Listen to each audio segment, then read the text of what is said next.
네, 이제 준비가 된 것 같은데요. 순서 이어나가도록 하겠습니다. 이번 순서는 스트롱 코리아 2013 대토론회입니다. 대토론회는 한국경제신문 정규재 논설실장님을 좌장으로 모시고 창조경제와 벤처 창업이란 주제로 진행을 하도록 하겠습니다. 자, 좌장이신 정규재 실장님과 또 토론자분들을 지금 바로 단상으로 모시도록 하겠습니다.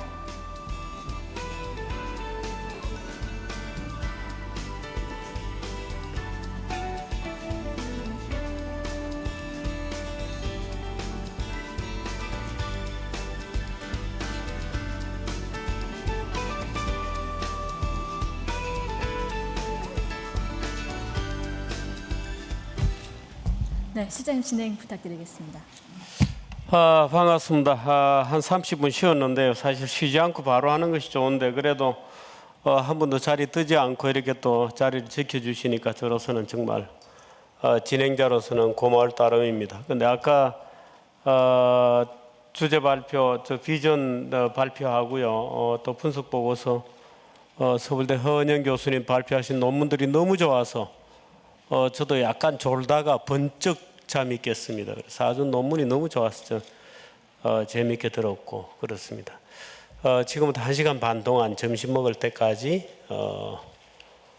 이상목 차관님, 또 임덕호 총장님, 이성철 부회장님, 남민우 벤처기업 협회장님 모시고 우리나라 창조경제에 관해서 어떻게 하면 창조경제를 통한 일자리, 행복한 일자리 만들기를 할 수 있을지에 대해서 가게 전문가분들 모시고 얘기를 좀 듣도록 하겠습니다. 먼저 오늘 쭉 주제 발표들을 해주실 분들을 제가 차례로 소개를 해올리도록 하겠습니다. 미래창조과학부 제1차관이시고요. 이상목 차관님이십니다. 인사를 좀 박수를 좀. 이 차관님은 뭐 아시는 분은 잘 아시겠습니다만은 연세대학교에서 토목공학을 하셨고요. 기술고시 통해서 기술 개통에 관료 생활을 쭉 하셨고 나로호 사업 같은 것을 또 직접 실무 책임을 맡으셔서 과기술 행정 쪽에는 그야말로 국내에서 가장 전문가이시다 이렇게 말씀드려야 될 것 같습니다. 그 다음에는 한양대학교 임덕호 총장님 나오셨습니다. 예, 박수로 맞아주십시오. 임 총장님은 원래 경제학을 전공하셨습니다마는 산업 쪽에도 굉장히 깊은 관련을 쭉 해오셨습니다. 그래서 스트롱 코리아 2011 자문위원도 지내시고요. 또 뭐 한국주택학교 회장 뭐 이런 것도 역임하셨습니다. 그래서 이 산업 사이드는 워낙 잘 아시는 분이십니다. 네, 다음은 이성철 정경련 부회장님이십니다. 네, 박수. 우리 이성철 부회장님은 따로 소개가 필요 없을 정도이시고요. 여러 오하이오 주립대에서 경제학을 하셨고요. 또 정경련에서 요즘 중소기업하고 협력 사업을 굉장히 많이 하고 있습니다. 그래서 그 일일이 설계하시고 또 진행하시기 때문에 중소기업 벤처 비즈니스 전반에 관해서 아마 둘도 없는 전문가이실 겁니다. 그 다음에 다산 네트워크를 창립을 하시고 스스로 벤처 기업을 꾸리셔서 지금까지 크게 성공한 성공 모델이기도 하시죠. 벤처기업 협회 남민우 회장님이십니다. 네, 박수로 맞아주십시오.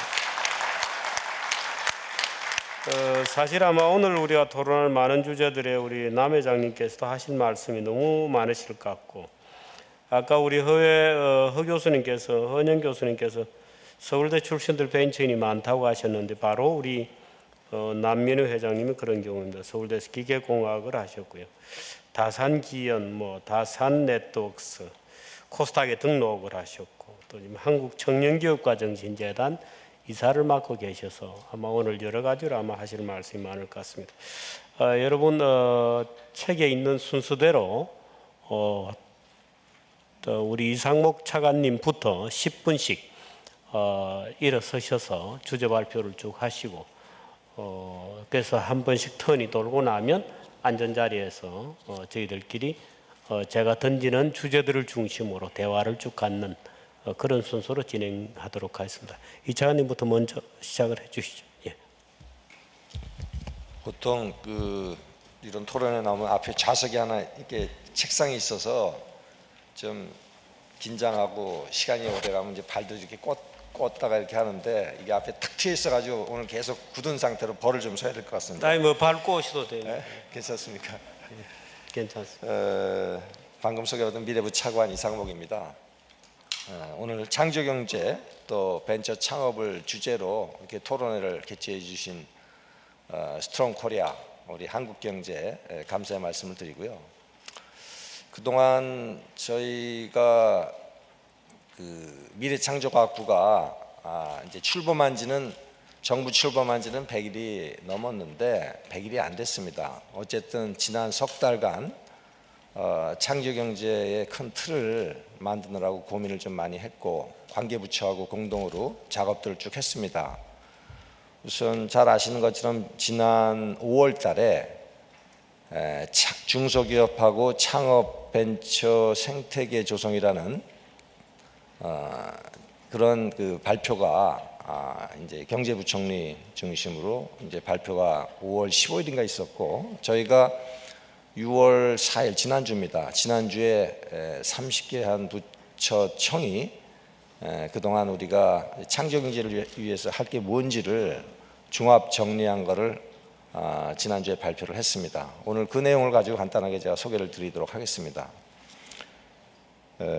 우선 창조경제는 과학기술과 ICT라는 그걸 기반으로 해서 창업하려고 하는 아이디어, 그다음에 인문학의 상상력 이런 것들을 융합을 해가지고 새로운 산업, 새로운 사업, 또 미래 성장 동력 이런 것들을 또 이제 기존 산업의 또 경쟁력 강화 이런 걸 통해서 일자리를 만들겠다. 쉽게 얘기하면 창업 경제다. 이렇게 말씀을 좀 드릴 수가 있을 것 같습니다. 잘 아시는 것처럼 지금 우리 경제가 굉장히 국내 국외 할 것 없이 어렵습니다. 그동안 우리가 이제 계속 무역 흑자 몇백억 불씩 나면서 또 경제 성장은 그래도 3~4%대를 계속 유지를 했음에도 불구하고 일자리 고용 문제는 계속 별로 그렇게 우리가 무역 흑자 나는 만큼 우리 피부로 국민들이 느끼지 못한 게 사실입니다. 지난 10년간 창업을 통해서 만들어진 일자리가 130만 개라고 합니다. 반면에 기존 기업들이 도산하는 경우도 있을 거고 또는 구조조정을 한 경우도 있을 거고 그렇게 해서 없어진 일자리가 94만 개라고 하거든요. 이제는 우리가 이런 창업 경제로 창조 경제로 우리가 돌아서야만 하는 그런 시점인 것 같습니다. 그간 우리 창업 경제에 대한 평가를 좀 해보면은 정부가 벤처 드라이브를 걸어가지고 빠른 시간 내에 창업에 대한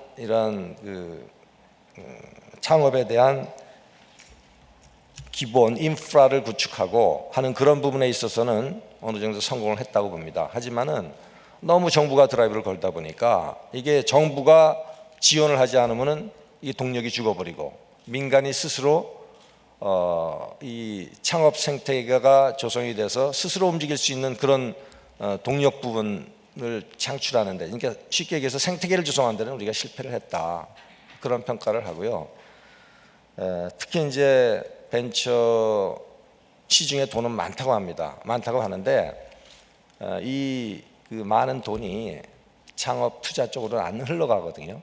그러니까 융자를 통해서 담보를 자꾸 빌려주는 건 하겠다. 그러니까 안전빵으로 창업하는 거에 대해서 지원을 하겠는데 소위 말하는 엔젤 투자가 없습니다.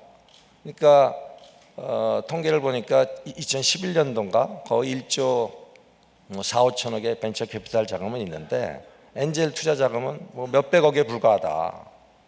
사실 선진국들 잘 되는 나라들 보면 거의 비슷한 수준이거든요. 그래서 이런 부분들은 우리가 좀 크게 잘못됐다. 그리고 또 하나 지적하고 싶은 거는 이제 대기업들이 M&A를 잘 안 합니다. 왜냐하면은 우리나라 대기업들이 특히 다국적 기업들, 세계적인 기업들하고 다른 부분이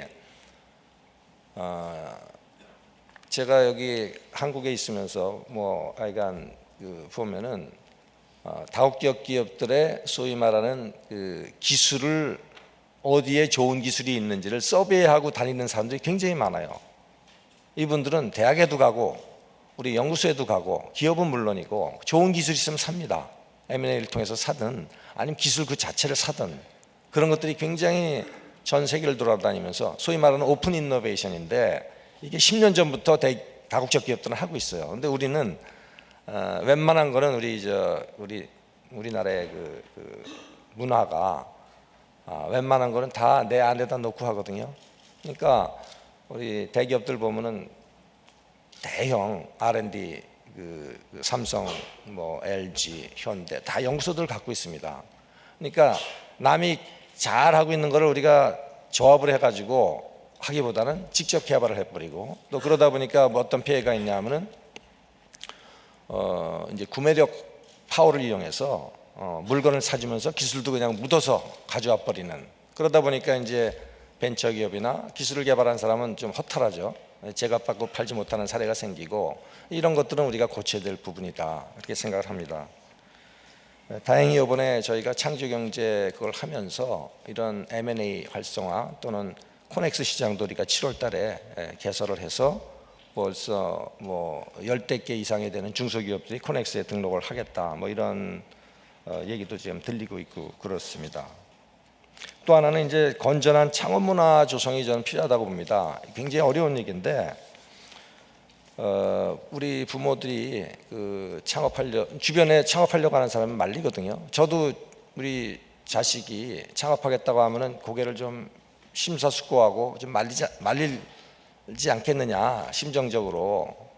그러니까 우리가 그 중고등학교 그다음에 이제 대학에서도 창업에 대해서 그렇게 적극적으로 권하는 분위기도 아니고 오히려 왜냐하면 과거에 우리가 벤처 창업을 했더니 쪽박차고 신용불량자 되고 이런 사례를 우리가 너무나 봤기 때문에 이런 부분들이 고쳐지지 않으면 이게 어렵겠다. 그래서 이제는 앞으로 가급적이면은 창업을 하더라도 이 쪽박차는 게 아니라 젊은이로서 이게 하나의 선이고 내 일자리뿐만이 아니라 남의 일자리도 만들어준다는 그런 그 좋은 이미지를 그리고 망하더라도 이게 다시 도전할 수 있는 그런 환경들을 만들어주는 게 굉장히 중요하다 그렇게 생각을 합니다. 그래서 미래부뿐만이 아니라 모든 부처가 중기청, 금융위원회 또는 기획재정부 그러니까 모든 부처가 이런 부분에 대해서는 뭐 교육부도 마찬가지고 이런 부분을 우리가 좀 고쳐줘야 되겠다 하는데 정책에 초점을 맞추고 있습니다. 우선 이제 아까 말씀드린 대로 창업을 할 때 융자보다는 투자 쪽으로 전환을 해야 되겠다. 앞으로 하여간 펀드가 만들어지면은 다 이런 엔젤 펀드 쪽으로 물론 정부가 다 할 수 없기 때문에 정부가 우선 씨앗을 제공을 하고 거기에 각 민간이 참여할 수 있도록 우리가 적극 좀 지원을 할 생각이고요.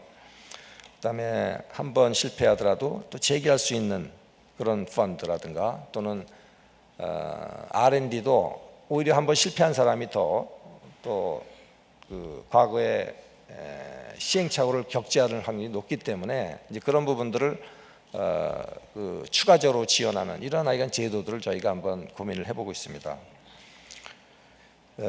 크라우드 펀딩도 굉장히 좋은 제도입니다. 제가 아직 투자자에 대한 보호라든가 이런 문제가 해결이 안 됐다고 그러는데 제가 한 몇 년 전에 어떤 벤처 기업가가 크라우드 펀딩 제도를 하고 있더라고요. 그리고 실제로 한 10몇 개 그 크라우드 펀딩 하는 업체들이 있다는 소리를 들었어요. 그래서 뭐 옛날에 어떤 대기업을 중소 벤처 기업을 크게 하셨던 분인데 그분이 크라우드 펀딩 제도를 온라인상에서 유지를 하고 있는 걸 제가 봤습니다. 그래서 근데 아직 법적인 기반이 아직 안 돼 있습니다. 근데 이제 투자자가 그렇게 큰 돈을 투자하는 게 아니니까 물론 투자자의 보호도 중요하지만은 이런 것들을 활성화한다는 차원에서 하여간 어쨌든 이런 제도도 빨리 저희가 정착을 좀 해야 될 것 같고요.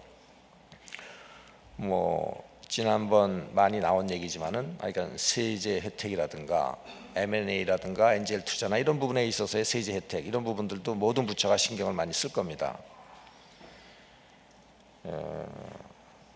또 이제 중소기업이 저희가 이제 취약한 부분이 국내에서는 어떻게 좀 하는데 외국에 나가면은 뭐 정보라든가 또는 지적재산권과 관련된 협상이라든가 뭐 이런 여러 가지 모든 면들이 취약합니다. 그래서 이런 것들은 정부나 또는 공공연구소 이런 기관들이 그 해외에 갖고 있는 인프라들이 많습니다. 그런 그 인프라들을 해외에 투자한 인프라들을 좀 잘 정리를 해서 해외에 진출하는 우리 기업들을 좀 도와주자. 특히 우리 한국인의 그 해외 과학자 네트워크가 잘 돼 있습니다. 한 18,000명 정도가 전 세계에 나가 있고 그분들이 각 국가마다 조직화가 잘 돼 있거든요. 또는 최근에 보면은 지식자 IP 그 전문가 세계 그 협의회라는 것도 지난번에 구성이 된 걸 봤습니다. 그분들이 솔선해서 한국에 있는 기업들이 그 외국에 미국이나 일본이나 이런 데 오면은 특히 이제 미국 같은 데 오면은 말이 안 통하니까 이 특허 분쟁이라든가 또는 거기에 투자를 유치한다든지 협상을 한다든지 애로를 많이 겪는데요. 이런 부분들을 우리가 도와주겠다. 어쨌든 뭐 서로 윈윈하는 거니까 이런 부분들도 저희가 약간 조금만 신경을 써서 하면은 효과를 낼 수 있는 부분이다. 생각을 합니다. 또 하나 제가 마지막으로 말씀드리고 싶은 거는 그동안 우리 대학이나 출연연구소가 공공기관들이 대충 보면은 학생 석박사과정 학생까지 포함하면은 한 4만 명쯤 될 것 같아요. 16조 거의 17조에 가까운 R&D 예산을 우리나라 그 대학이나 출연연에 있는 한 3만 5천 4만 명의 연구원들이 민간 기업은 빼고요 연구를 합니다. 근데 그 연구 성과가 얼마나 사업화로 연결되고 또 기업에 도움이 됐느냐 솔직히 퀘션되는 부분이 많습니다. 국민의 세금으로 많이 연구를 했는데 나온 게 뭐냐는 그런 얘기를 많이 반성을 하고 있습니다. 그렇다고 해서 그분들이 할 말이 없는 건 아니에요. 할 말은 많지만은 제가 그 얘기는 여기서 하지 않겠습니다. 안 넣고 어쨌든 그 대학이나 연구소에서 나오는 지식이나 그다음에 그 특허 그다음에 아이디어 이런 것들을 어떻게 사업화까지 연결시키는 중간 과정이 있거든요. 보통 데스밸리라고 하는데 죽음의 계곡이라고 하는데 그 부분을 넘는 그 부분이 바로 민간의 창업 생태계입니다. 그래서 정부는 이 R&D가 끝나면은 거기서 그냥 끝나는 게 아니고 자금도 지원을 해줘야 되고 또 하다 보니까 또 애로사항이 생겨서 기업화하기까지 추가적인 R&D가 필요한 부분이 있습니다. 그런 걸 지원해주고 근데 이런 것들이 과학은 R&D 끝나면 그냥 끝내버렸거든요. 왜 추가 또 지원하냐 이런 문제가 있었는데 현실적으로 그 현장에서 필요로 하는 이런 자금이나 추가적인 R&D나 또는 그 경영에 관련된 컨설팅이나 이런 부분들을 좀 추가적으로 좀 그 생태계를 좀 조성을 해서 많은 창업이 일어날 수 있도록 그리고 기업은 전국에 있습니다.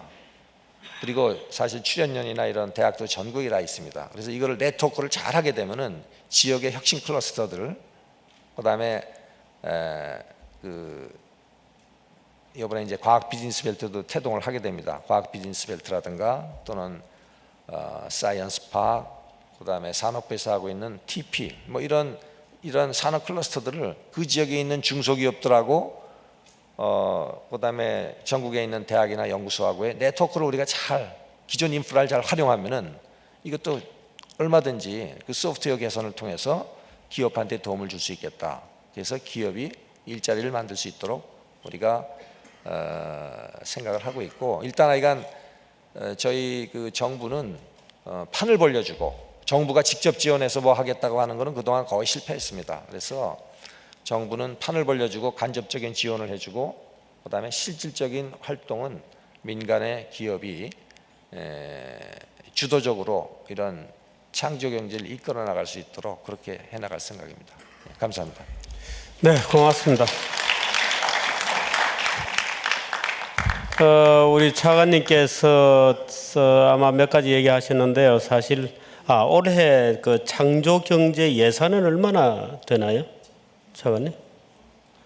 그러니까 일반 인건비 빼고 나면 미래부 예산 뭐 중에 창조 경제 쪽에 들어가는 예산이라 그러면 사업 예산은 얼마나 됩니까? 저희가 이번에 이제 전체 부처 거를 취합을 해보니까 6조 9천억쯤 됩니다. 6조 9천억 네, 사업 예산입니다, 그죠? 그렇죠, 사업 예산이. 그리고 이제 저희 미래부 것만은 제가 계산을 안 해봤어요. 그런데 그게 상당히 계산하는데 좀 여러 가지 뭐 기준도 있고 뭐하고 하기 때문에 일단 하여간 전체적으로는 그 정도 됩니다. 그 기존의 R&D 예산하고는 별도 아닙니다. 기존 그러니까 사실 예산은 작년도에 다 결정이 됐기 때문에 그렇죠, 예. 새롭게 예산 짜는 건 어렵고 지금 제가 말씀드린 이런 사업을 하는데 필요한 R&D 예산, 그다음에 벤처 자금, 펀드 뭐 이런 예산들 하면은 한 6조 5천억쯤 되는 걸로 그렇군요. 사실 우리 차관님도 자식이 벤처하겠다 그러면 말릴지도 모른다 이렇게 얘기하셨는데 우리나라 노인 빈곤의 상당수 원인이 자식 사업 때문에 그렇습니다. 사실 그 문제를 풀어주지 않으면 누구라도 자식이 창업하고 비즈니스 하는 걸 막게 되죠. 근데 사실 그 문제는 금융의 문제이기도 하고 그래서 굉장히 어렵고 또 아마 청와대에서 언젠가 조사를 해보니까 우리나라 노인 빈곤, 노인 신용 불량의 한 3분의 1 정도가 자식 연대 보증 때문에 생긴 것이다. 뭐 이런 얘기도 제가 한번 듣긴 들었습니다. 그 문제에 대해서도 나중에 어느 분이 좀 말씀해 주셨으면 좋겠고 일단 한 턴씩 쭉 돌아가도록 하겠습니다. 임 총장님 부탁드리겠습니다. 네, 한양대학교 임덕호입니다. 오늘 발표할 수 있는 기회를 주셔서 감사합니다. 앞에서 서울대학교 허은영 교수님께서 스트롱 코리아 2020 이 보고서를 발표하신 내용을 보면은 거의 뭐 전부가 교육, 특히 대학 교육하고 관련된 문제가 아닌가 생각합니다. 저도 뭐 그 부분의 내용에 동의하고요. 왜 대학 교육이 중요한가? 창조 경제형 이 벤처 창업의 핵심 요소를 보면은 모두가 다 대학에 있다는 것이죠. 우선 벤처 창업에 필요한 창의적인 인재가 대학에 있고요. 창업 교육이 대학에 있고 과학 기술이 대학에 있고 창업 공간이 대학에 있습니다. 더 중요한 부분이 뒤에 말씀드리겠습니다마는 벤처 창업에는 경험한 동문 네트워크가 대단히 중요합니다. 그 동문 네트워크가 또 대학에 있습니다. 따라서 저는 벤처 창업의 성공 여부는 여러분들이 벤처 창업 생태계를 이야기하시는데 대학의 생태계에 대해서 들여다보시고 문제를 해결할 때 가능해진다. 저는 이 말씀을 드립니다. 발표하신 중에 그 벤처기업인 하면은 대부분이 서울대라고 하셨는데요. 발표 내용은 다 맞는데 그건 틀린 것 같습니다. 대부분이 한양인입니다. 한양대입니다. 저는 아마 주요 대학, 명문대학 총장으로서 창업을 장려하는 지금 총장은 아마 거의 저밖에 없을 겁니다. 그런데 요즘 심각한 고민에 빠져 있습니다. 저는 오늘 한 10분 동안 발표할 때는 우리 한양대학이 창업을 위해서 어떤 노력을 하고 있는가, 인재를 기르는 노력을 하고 있는가, 그 중심, 사례 중심으로만 말씀드리고요. 토론 과정에서 아마 여러 가지 애로사항들이 있는 것 같습니다. 우리 정규재 실장님, 총장이 지금 뭘로 고민하고 있는가 토론 때 꼭 한번 질문해 주시기 바랍니다. 그때 답변 드리겠습니다.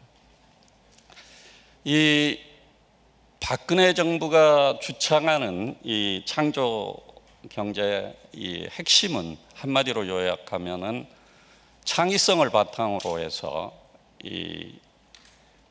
바로 이 벤처 창업 이걸 활성화하고 또 이를 통해서 새 일자리를 창출하자. 이게 아마 핵심적인 내용이 아닌가 생각합니다. 그렇다면은 대학에서는 바로 이와 같은 창의적인 인재, 창의적인 융합형 인재라고도 합니다만은 그런 인재들을 지금 잘 길러내고 있는가? 죄송합니다만은 아직은 조금 더 갈 길이 멀다. 그런 생각이 듭니다. 그동안 대학들은 이런 인재를 배출할 때 창업형 인재보다는 취업 경쟁력이 강한 인재, 특히 이제 명문대학이라는 소위 이런 대학에서는 또 연구력이 있는 또 그런 인재들에 또 신경을 쓰게 되고 그렇게 해왔다고 생각합니다. 그러다 보니까 융합형 교육을 하지만 과거에는 인재학문간의 융합형 교육을 통한 인재 양성을 했다고 봅니다. 예를 들자면은 경제학을 전공한 학생이 조금만 하면은 경영학을 하나 더 할 수 있고 이런 어떤 연계 전공이었고요. 조금 더 이제 확산되면서 사회에서 경영학의 필요성, 경영 마인드에 대한 어떤 이런 관심이 떠오르면서 아마 다른 전공, 예를 들자면은 영문학이든 중문학을 하는 학생들이 부전공으로 경영학을 하고 있는 그런 추세가 요즘의 모습입니다. 대학의 모습이 아닌가 생각을 하고요. 조금 이제 또 특수한 대학 같은 경우는 전 학생에게 회계학을 가르친다라든가 이건 어떤 의미에서 보면은 이런 어떤 교육은 창의적 융합 인재를 양성하는 것과는 조금 거리가 먼 어떠한 이야기가 아닌가 그런 측면에서 갈 길이 멀다라고 제가 정의를 했습니다. 그러나 최근 대학들은 나름대로 이제 학제간이라는 건 공대생과 인문계열 학생 이와 같은 것을 이제 학제라고 이야기하겠습니다. 학제간 융합형 인재를 양성하는 데 눈을 돌리고 있습니다. 몇 가지 우리 한양대 사례에 대해서 말씀을 드리겠습니다. 한양대 같은 경우 공학도들에게 의무적으로 기업가 정신을 의무적으로 이수하도록 한다든가 인문학 강좌를 의무적으로 듣도록 한다든가 반대로 인문계열 학생들에게는 자연과학을 의무적으로 듣도록 한다든가 이런 학제간 이런 융합교육을 실시하고 있습니다. 또 우리 헌영 교수님 발표하실 때 리더십 말씀을 하셨습니다. 저 전적으로 동의합니다. 모든 학생이 아무리 교육시킨다고 창업할 수 있는 건 아닙니다. 자질이 있어야 창업을 할 수 있다는 거죠. 거기에 가장 중요한 창업에 필요한 자질은 저는 뭐니 뭐지 해도 리더십이라고 생각합니다.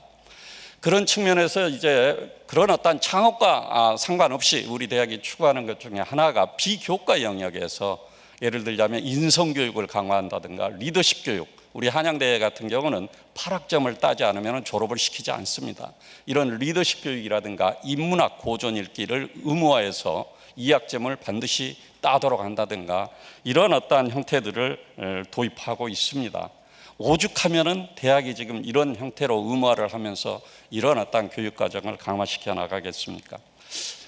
그렇다면은 이와 같은 융합형 교육이 지금 새 정부에서 이야기하는 창조경제형 인재, 즉 융합형 인재와 창조경제형 인재 이쪽을 내보내는데 굉장히 도움이 되고 아주 어떤 해답이 되는 그런 어떤 교육일까? 저는 조금은 또 다른 생각을 하고 있습니다. 왜냐하면은 융합형 인재하고 창조경제형 인재는 조금 다르지 않는가? 제가 잘못 이해하고 있는지 모르겠습니다만 저는 이 정부가 추구하는 내용을 보면 조금은 다르다. 그렇다면 융합형 인재를 이야기할 때 앞에 꼭 붙는 게 창의적인 이런 말이 붙습니다. 저는 융합형 교육이라든가 융합형 인재는 창의성을 갖는 이런 인재를 길러내는 데는 어느 정도 도움이 된다고 생각을 합니다. 그래서 창의성을 고양시키는 그런 측면에서는 도움이 되고요. 그러나 제가 지금 이해하는 창조경제형 인재는 이와 같은 창의성뿐만 아니라 이 창의적인 아이디어 이걸 가지고 사업화할 수 있는 자질까지 요구하는 게 아마 창조경제형 인재상이 아닌가. 혹시 차관님 잘못 제가 정의를 하고 있는지 모르겠습니다.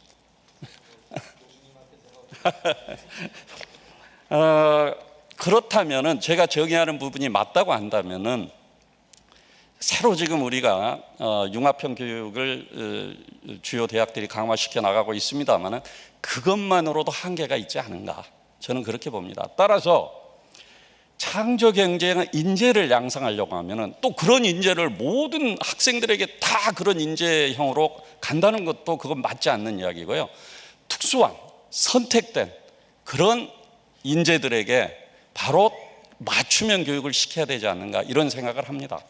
그런 측면에서 제가 이 자료를 준비하면서 우리 한양대학교가 지금 실험적으로 시도하고 있는 이거야말로 창조 경제형 인재를 양성하는 좋은 방법이 아닌가, 이걸 제가 오늘 한번 제안해 봐야겠다 이런 생각을 했습니다.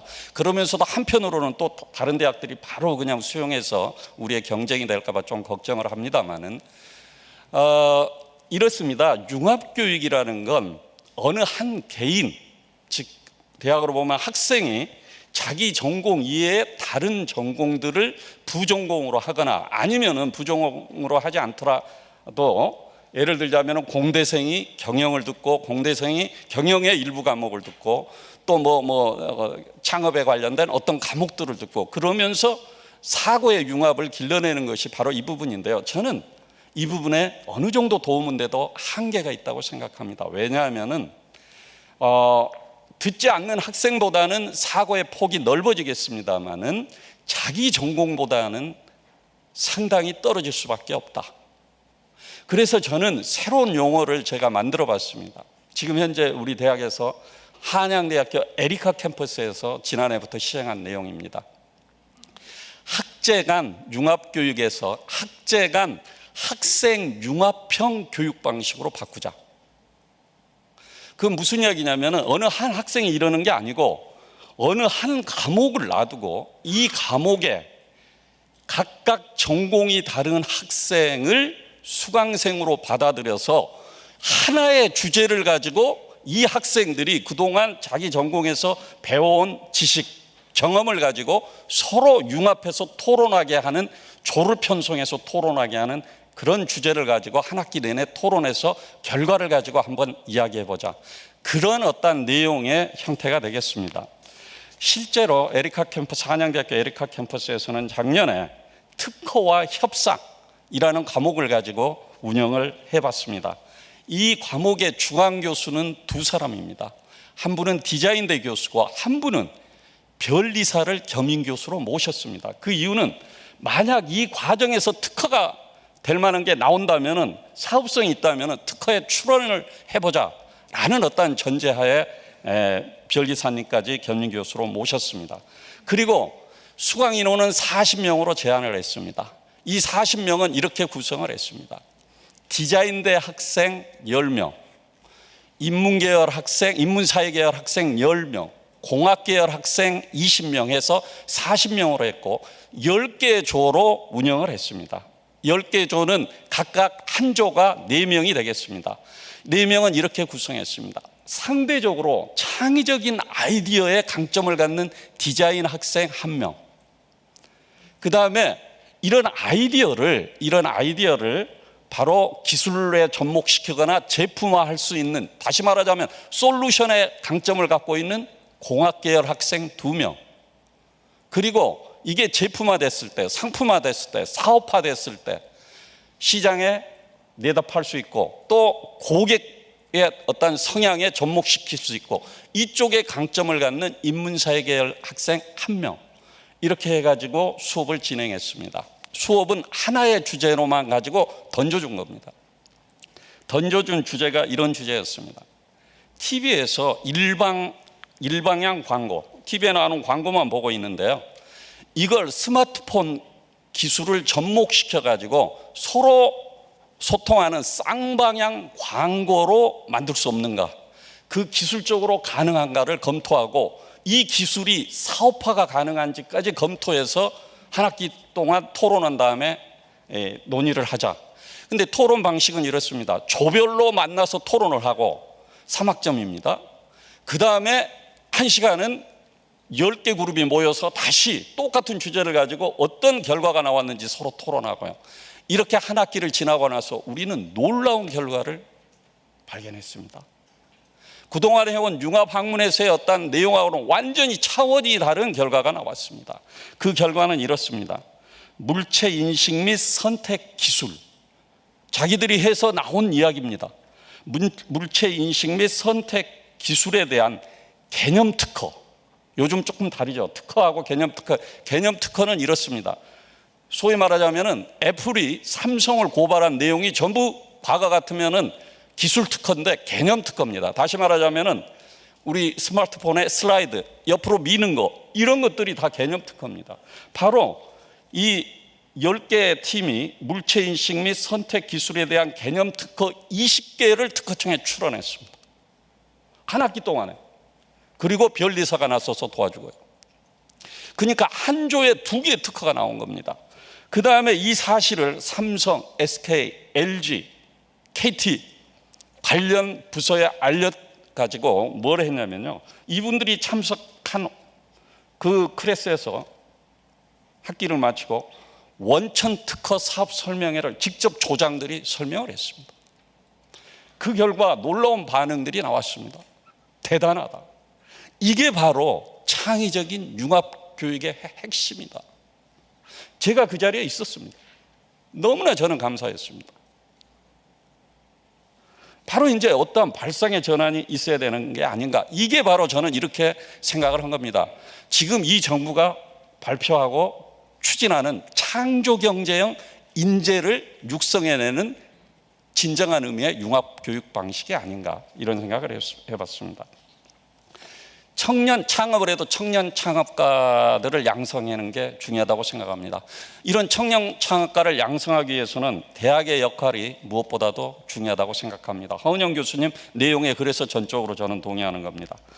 아까 말씀드린 대로 일반 학생을 대상으로 청년 창업가를 양성한다는 것은 한계가 있습니다. 그렇다면은 뭐냐? 맞는 인재를 찾아내야 되는데요. 창업형 인재는 따로 있다는 것입니다. 대학에서 창업을 대학 정책으로 추진하고 있는 총장으로서 누구보다 관심이 있습니다. 어떤 인재가 창업할 수 있느냐? 우선 어렸을 때부터 발명 재능이 있는 학생들이 있습니다. 그 학생들은 대학에 오면 창업으로 갑니다. 두 번째는 도전적이면서 성격이 대단히 중요합니다. 도전적이어야 됩니다. 그러면서도 긍정적이어야 됩니다. 부정적인 사람은 성공할 수 없습니다. 긍정적이어야 된다.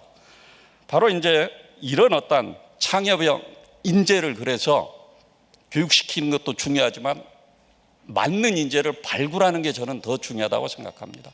그래서 한양대학교는 입학사정관제라는 소위 말하자면은 면접으로만 뽑는 수능 성적 완전히 보지 않고 내신 성적 보지 않고 미래 인재 전형이라고 해서 입학사정관이 면접으로만 해서 뽑는 수험생 제도가 있습니다. 그건 뭐냐면은 소위 말해서 발명재능 우수자 전형입니다. 6등급의 학생이 1등급이 들어오는 그게 지금 들어와 있습니다.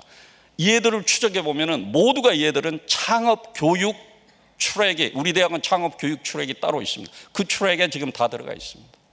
또 하나는 아까 말씀드린 대로 기업가 정신 교육을 시키고 있습니다. 특히 공과대학 학생들에게는 3학년들에게 우리 공과대학 모든 학생들은 의무적으로 기업가 정신 교육 3학점을 듣게 합니다. 그리고 거기에는 올해부터 아까 실패의 경험이 필요하다는 말씀들을 많이 하셔서 학생들에게 5만 원을 나눠주고 한 학기 동안 사업을 해야 됩니다. 그 사업은 어떤 형태의 사업이든 상관이 없습니다. 그랬더니 이런 학생도 있습니다. 잠실 야구장에 가서 줄 서서 표 파는 사업, 표를 끊어주는 사업을 해서 대기해서 하는 학생도 있고요. 학교의 전기 이런 부분을 시간제로 컨트롤하는 그걸 자기가 사업화하겠다는 어떻든 황당한 것 같지만 그래 성공하든 실패하든 경험을 해보라. 그런 어떤 제도를 도입했던 것입니다. 이 과정에서 저희가 기대하는 건 자기도 몰랐던 흥미를 느끼고 기업가정 소양을 발견하고 이런 애들은 자연스럽게 창업교육 트랙, 우리가 만들어 놓은 창업교육 트랙으로 들어온다는 것입니다. 이 같은 창업교육을 체계적으로 하려면 너무 시간이 길어진 거 아닌가요? 한 5분 더 해도 되겠습니다. 왜냐하면 5분이 아니라 한 90분 해도 될 것 같습니다. 아까 내용을 보니까 90% 이상이 지금 대학 교육이니까요. 그래서 체계적으로 하려면 기업가 이 교육을 시키는 센터가 있어야 됩니다. 그래서 한양대학교는 국내 대학 최초로 2009년도에 우리 동문 기업인들이 기금을 내서 한양 글로벌 기업가 센터를 만들었습니다. 그게 2009년입니다. 왜 한양대가 이런 창업이 강하고 실용학풍을 주도하는 대학인가를 아실 겁니다. 이 설립한 목적은 뭐냐면은 이 글로벌 기업가 센터를 대학 창업의 전초기지로 만들겠다. 그래서 지금 요즘 말씀하시는 창조경제형 인재를 만들어내겠다. 대학생들에게 제조업을 하는 인재를 창업을 하라고 하면 어떻게 하겠습니까? 가장 대학생들에게 맞는 창업이야말로 요즘 새 정부가 주창하는 창조경제형 그런 어떠한 벤처 창업이다. 그게 대학에 딱 맞다는 거죠. 그 작업을 해왔고요. 그러면 여기에 지금 인적 구성은 어떻게 되어 있느냐? 글로벌 기업센터에 전임 및 특임 교수만 17명이 있습니다. 자문위원으로 20명이 참석합니다. 이 창업에 뛰어드는 학생들의 멘토 그룹으로 100명이 있습니다. 그러면 이분들은 모두 어떤 분이냐? 100% 기업인 출신들입니다. 그렇게 되어 있습니다. 그리고 여기에 센터장은 유창한 교수님이라고요. 스카우트 온 분인데요. 실제 한양대학교에서 다닐 때 창업을 해서 대단히 성공한 분입니다. 코스닥 상장까지 하시고 매각까지 끝나고 들어와서 지금 후배들을 창업을 주도하겠다 해서 이 글로벌 기업가 센터를 만드는데 주도한 분입니다. 그러니까 이 부분이 잘 운영이 될 수밖에 없습니다. 그동안의 활동 내용을 간략히 말씀드리겠습니다. 우선 이 글로벌 기업가 센터에서는 창업 아이디어 발굴 시점부터 창업 역량 개발 관련 기본 교육을 시키고요. 적시에 창업할 수 있도록 지원하고요. 창업 후 사후 관리에 이르기까지 지금 일원화된 창업 보육 시스템을 갖고 있는데 우리는 그걸 한양 스타트업 프로그램 이렇게 이름을 짓고 운영 중에 있습니다.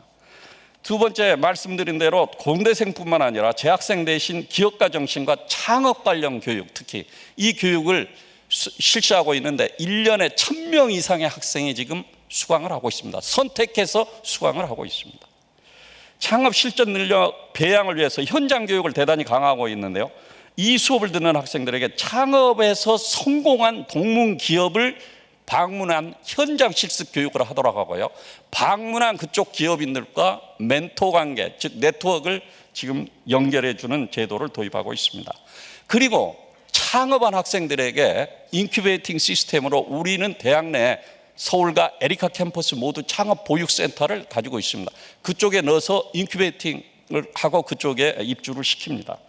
그리고 가장 중요한 자금 문제입니다. 아까 우리 차관님 그런 말씀하셨습니다. 소위 말하자면은 창업이 성공하려면 투자를 해야 되는데 대출을 한다. 대출을 하니까 또 뭘 합니까? 담보를 요구하죠. 담보를 요구하는데 어느 부모가 창업하라고 하겠습니까? 결국은 투자하는 형태로 끌어들여야 되는데 한양대는 지금 이 문제를 해결하고 있습니다. 정부에서 조금만 더 도와주시면 모델 케이스가 될 겁니다. 한양대는 어떻게 창업 자금을 연계시키느냐? 역시 동문입니다. 아까 그래서 제가 이 앞으로 저 벤처기업 하면 한양이라는 말씀을 하셔야죠. 왜냐하면 동문 기업가 40명이 한양 엔젤 클럽을 만들었습니다. 이건 굉장한 이야기 아닙니까?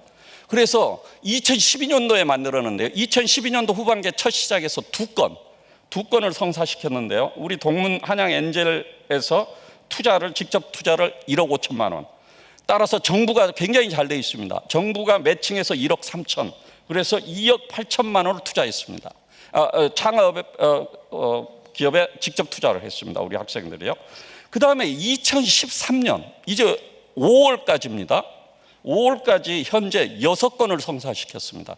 직접 투자를 한양 엔젤 펀드에서 엔젤에서 8억을 투자했습니다. 정부가 6억 2천을 매칭했습니다. 따라서 14억 2천만 원을 직접 투자하고 있습니다. 세상에 어느 대학에 이런 게 있겠습니까? 이렇게 잘 되고 있는 대학을 한번 주목해 주시기 바랍니다. 저희는 이렇게 잘 되고 있는 걸 정부도 못하는 전국 대학에 지금 확산시키는 작업을 3년 전부터 하고 있습니다. 이것도 상을 주셔야 됩니다. 어떻게 하느냐? 전국 규모의 기술 사업화 경진대회를 합니다. 반드시 제가 참여해서 시상을 합니다.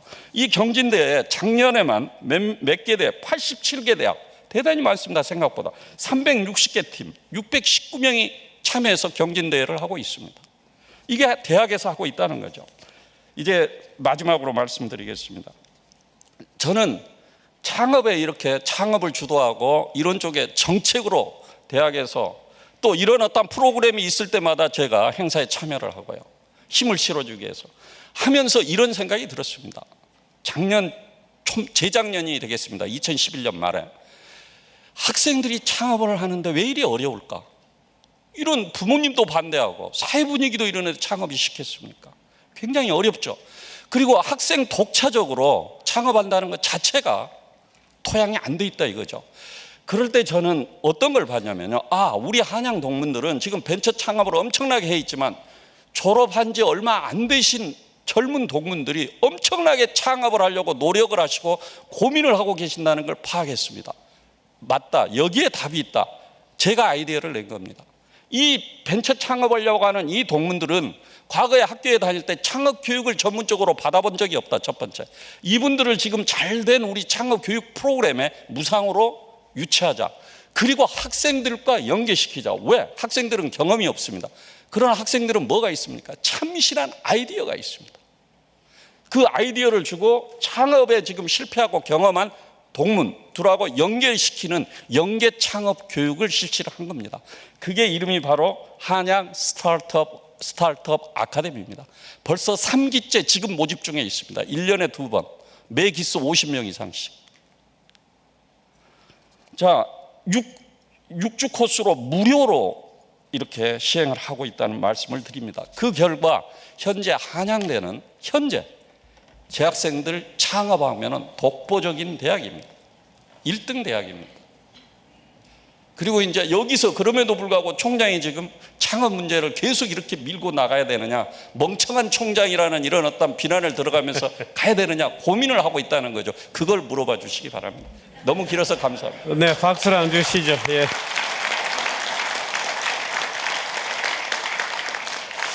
아까 우리 헌영 교수님 발표하실 때 잘못했으면 우리 임 총장님 무대로 뛰어 올라오실 뻔했습니다.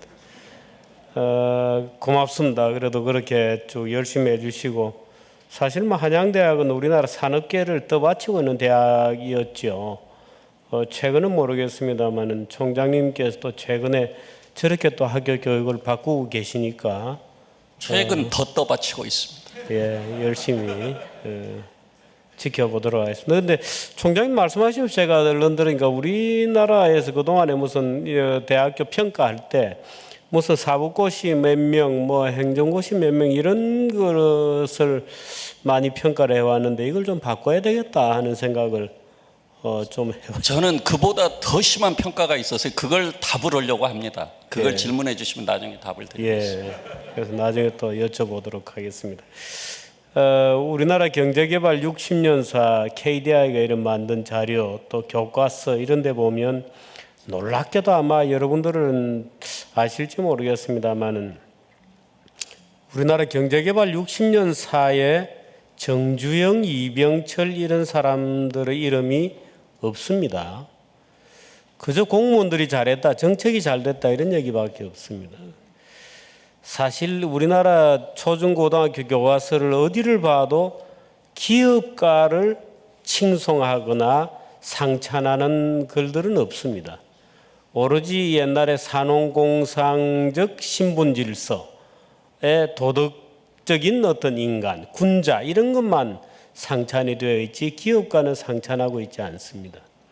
그건 뭐 최근에 경제민주화의 여러 가지 뭐 부작용들도 아마 그런 데 해당이 될 거고요. 그래서 아마 우리 이승철 정경련 부회장님도 하실 말씀이 굉장히 많으실 거고 또 특히 벤처 쪽의 육성 대책과 관련해서는 아마 현장 실무를 너무 오래 해오셨기 때문에 하시고 싶은 말씀이 아마 한 2시간, 3시간 정도는 강의를 들어야 하겠지만 시간상 한 10분 정도 남짓밖에 못 드리는 것을 양해를 해주셨으면 좋겠고 혹시 자료를 준비를 따로 뭐 그러면은 쓰셔서 파워포인트 자료를 준비하셨다고 합니다.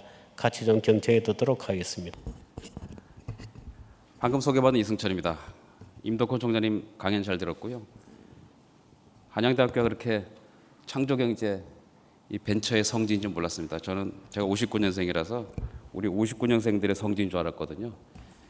59년생들의 대표곡이 김은국의 59년 왕십리입니다. 근데 왕십리에 한양대학교 있어요. 그래서 전국 59년생이 모임을 하면 수천 명이 모이는데 한양대학에서 합니다. 오늘 제가 말씀드릴 내용은 창조경제 누가 하나요입니다. 좋은 내용 많이 들었습니다. 오늘 발표 많았고요. 그런데 이거 누가 하죠? 그래서 창조경제 실행 주체, 교육, 창업, 유통, 추진기구 이 5개 제목으로 아주 간략하게 말씀드리겠습니다. 우선 실행 주체입니다. 이노베이션, 에듀케이션, 벤처, 스타트업, 엔젤 펀드, 테크놀로지, ICT 무지하게 말이 많습니다. 누가 하죠 이거 근데? 아무리 아이디어가 많으면 뭐합니까? 고양이 목에 방울 달 사람이 없는 거예요. 누가 하냐 이거죠. 지금 국민들은 말이죠. 이거 지금 새 정부에서 창조경제를 한다고 하니까 그래 얼마나 잘하나 보자 하고 다들 구경하고 있습니다. 구경하는커녕 심지어는 뭔지 모르겠다 무슨 소린지 너나 잘해봐라 그건 내 일이 아니다 이렇게 관중들만 있어요. 지금 감독 내지는 코치를 정부가 자임하러 나섰습니다. 그런데 우리 사회는 선수가 없는 거예요. 관중들만 있습니다. 그런데 그 관중들이 아주 냉소적이에요. 그런 차원에서 오늘 한국경제의 스트롱코리아 창조포럼 아주 시의적절하다고 생각합니다. 그런 차원에서 몇 가지 이슈에 대해서 교육, 창업 등등 관련해 가지고 저는 누가 할 것인가만 말씀을 드리도록 하겠습니다. 좋은 아이디어 이미 많이 나왔거든요. 대학 교육 많이 말씀하셨습니다. 앞에서 말씀하셨고 또 우리 총장님 말씀하셨는데 저는 그렇게 생각합니다. 대학 교육은 그냥 교육입니다. 그 자체로서 굉장히 매우 값어치 있는 것이지만 일정 부분 한계가 있습니다. 왜? 거기서는 교과서, 교수님, 강의 이것만 했거든요. 우리가 만약에 골프책 100권을 읽고 A+ 학점을 받았다고 골프를 잘 치는 건 아닙니다. 우리가 외국에 대해서 많은 얘기를 보고선도 가보는 이유가 뭡니까? 백문이 불여 일견이거든요. 그런데 불행하게도 우리나라 교육은 학교에만 맡기고 있습니다.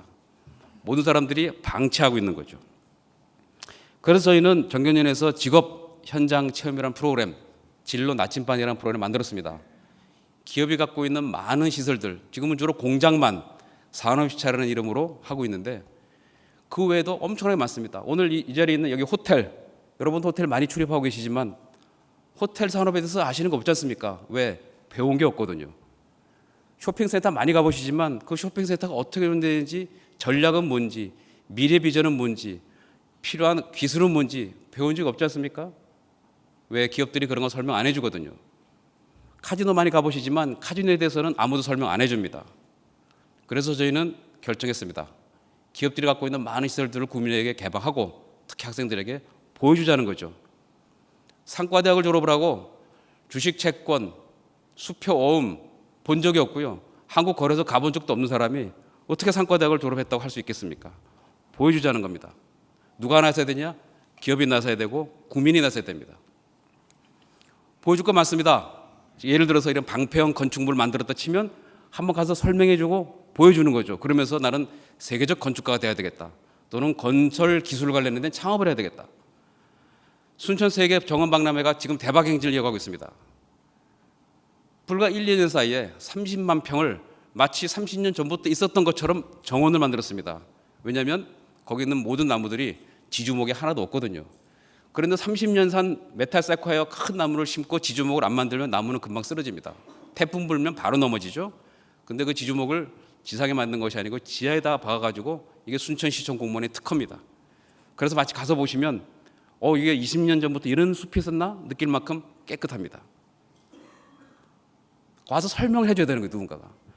우리는 카카오톡을 포함한 많은 SNS 프로그램 씁니다. 하지만 그것이 어떻게 돌아가고 어떻게 아이디어가 나오고 앞으로 어떻게 돌아가는 것에 대해서는 들은 바가 없어요. 누군가 설명해 줘야 됩니다. 이런 모든 것들이 우리 주변에 교육계는 널려 있는데 마치 교육은 대학만 하는 것인 줄 알고 있어요. 세상 모든 것이 저는 교육이라고 생각합니다. 그래서 교수만 골프를 가르치는 것이 아니고 선수가 나서야 되듯 우리가 하고 있는 많은 것들이 재능기부의 대상이라고 생각합니다. 체험형 과학관, 우리 물리화학 생물지학 저는 학교 다닐 때 배웠습니다만 본 적은 없고 만진 적도 없고 해본 적도 없습니다. 스위스의 제일 큰 테크노라마라가는 체험형 과학관을 가보시면 우리나라 축구장 크기에만 한 너댓 배 되는 어마어마한 규모입니다만 무수히 많은 과학 실험을 할 수 있습니다. 지금 보이는 화면은 정전기를 이용해서 뒤에 하얀 색깔을 퍼져 있는 공작새처럼 퍼져 있는 것이 머리카락입니다. 어떻게 이 정전기가 전기를 통해서 발생하는지를 실제로 보여주는 겁니다. 어린이 대공원에 있는 상상나라 가시면 각종 체험을 할 수 있습니다. 이런 것들을 보다 많이 만들어야 됩니다. 과학기술인이 나서야 되고 기업이 나서야 됩니다. 창업 말씀하시는데 창업은 누가 하냐 이거죠. 자꾸 만드는 것만 말씀하세요. 만들면 뭐합니까? 못 파는데. 세상에 제일 만들기 쉬운 게 비누입니다. 초등학생 한 5, 6학년, 중학생이면 다 만듭니다. 그러나 비누를 파는 사람은 몇 사람 없습니다. 프록터 앤 gem블이 세계 글로벌 비누 회사입니다. 마케팅이 성공을 한 거죠. 아이보리 비누가 원래 물에 뜹니다.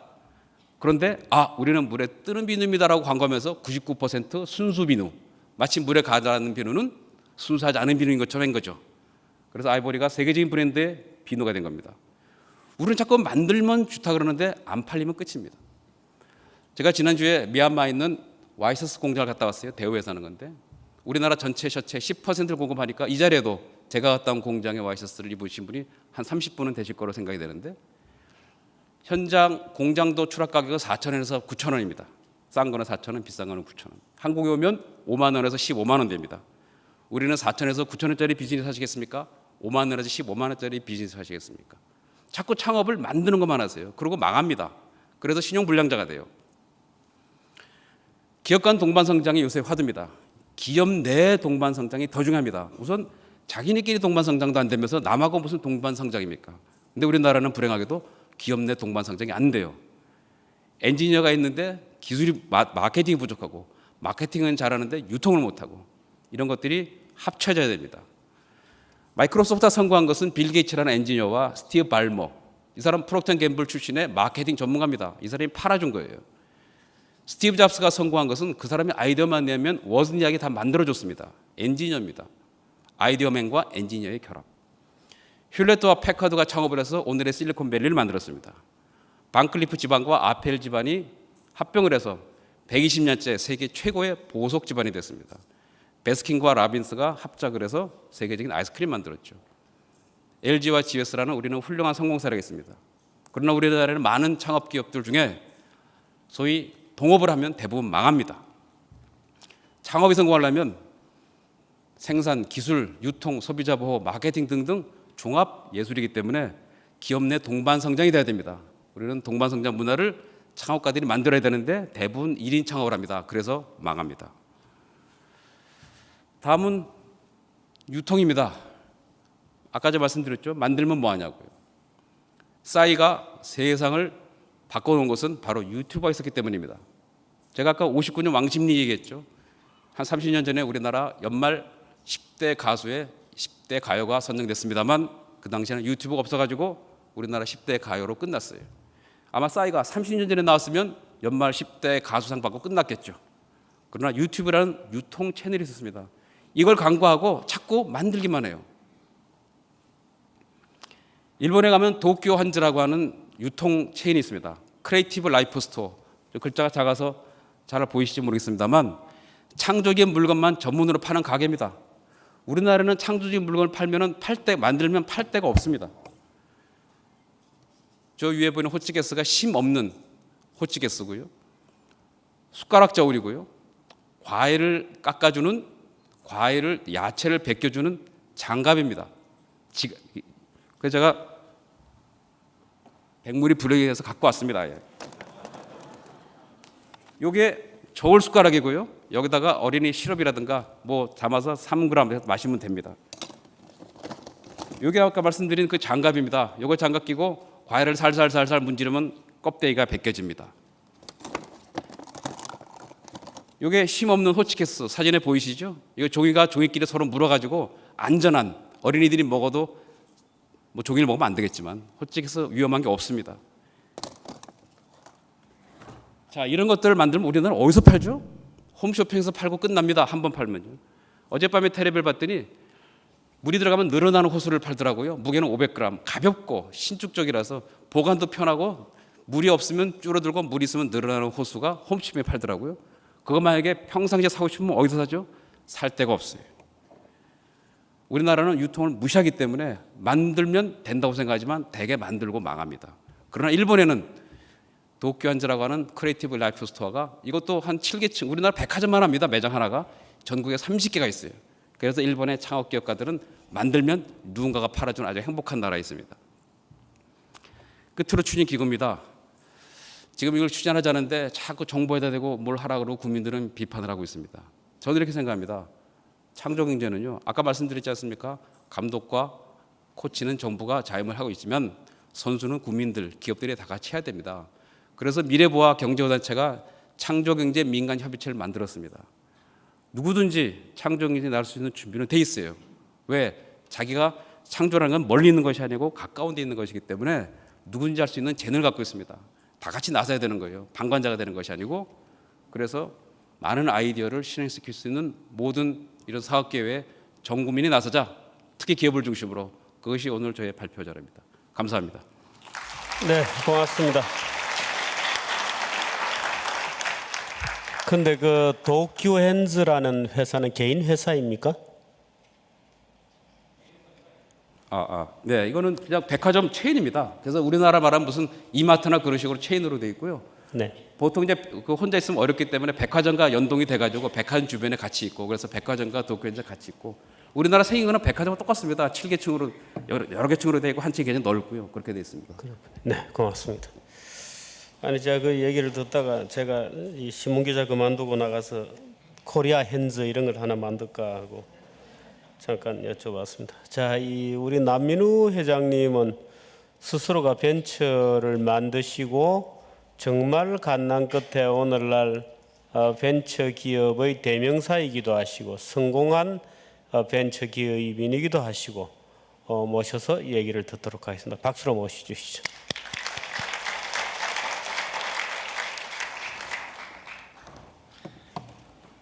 그 물건은 나중에 저도 하나 주시죠 뭐.